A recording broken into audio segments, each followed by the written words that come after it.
હવામાનને લઈને અગત્યના સમાચાર. રાજ્યના વાતાવરણમાં અચાનક પલટો નોંધાયો છે. હવામાન વિભાગ દ્વારા દક્ષિણ ગુજરાતના વિસ્તારો માટે કમોસમી વરસાદની પણ આગાહી છે. આગામી કેટલીક કલાકોમાં હવામાન વિભાગ દ્વારા વ્યક્ત કરવામાં આવ્યું છે કે વાતાવરણમાં ઝડપી ફેરફાર થઈ શકે છે. સુરત, ભરૂચ, તાપી, નર્મદા, છોટાઉદેપુર જેવા જિલ્લાઓમાં તો કમોસમી વરસાદ પણ વરસે તેવી શક્યતાઓ વ્યક્ત કરવામાં આવી છે.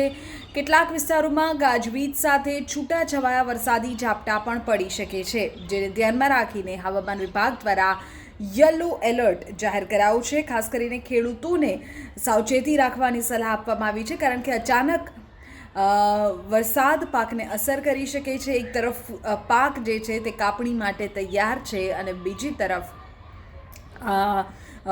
વરસાદનું જો આગમન થાય તો ખેડૂતોને નુકસાનકારક સાબિત થઈ શકે છે. અમદાવાદમાં પણ વાદળછાયું વાતાવરણ છે. ગાંધીનગર વિસ્તારમાં પણ વાદળછાયું વાતાવરણ છે. ગાંધીનગરના કેટલાક વિસ્તારોમાંથી વરસાદના પણ સમાચાર છે. તો રાજ્યના અન્ય કેટલાક વિસ્તારોમાં પણ તાપમાનમાં ઘટાડો નોંધાયો છે અને પવનની ગતિ વધી છે. હવામાન નિષ્ણાતો એવું કહી રહ્યા છે કે પશ્ચિમ દિશાથી આવતા ભેજયુક્ત પવન અને વાતાવરણમાં સર્જાયેલા દબાણને કારણે આ પરિસ્થિતિ ઊભી થઈ છે.